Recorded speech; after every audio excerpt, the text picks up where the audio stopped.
নবী সাল্লাল্লাহু আলাইহি ওয়াসাল্লামের সাথে লাইলাতুল কদরের রাত্রে কি হয়েছিল?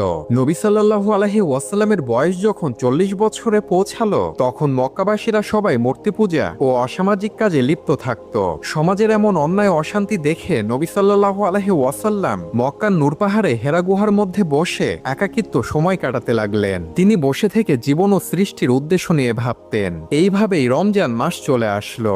রমজান মাসের শেষের দিকে কোনো এক রাত্রে নবী সাল্লাল্লাহু আলাইহি ওয়াসাল্লাম হেরা গুহাতে একা একা বসেছিলেন। তিনি হঠাৎ লক্ষ্য করলেন হেরা গুহার মধ্যে একজন ব্যক্তি দাঁড়িয়ে আছে। নবী সাল্লাল্লাহু আলাইহি ওয়াসাল্লাম সে ব্যক্তিকে দেখে চমকে গেলেন এবং ব্যক্তিটি কাছে এসে বলল, ইকরা, পড়ো তোমার প্রভুর নামে। তখন নবী সাল্লাল্লাহু আলাইহি ওয়াসাল্লাম বললেন, আমি তো পড়তে পারি না। তখন সে ব্যক্তিটি নবী সাল্লাল্লাহু আলাইহি ওয়াসাল্লামকে শক্ত করে জড়িয়ে ধরলেন এবং ছেড়ে দিলেন। ছেড়ে দিয়ে আবারও বললেন, ইকরা। নবী সাল্লাল্লাহু আলাইহি ওয়াসাল্লাম আবারও বললেন, আমি তো পড়তে জানি না।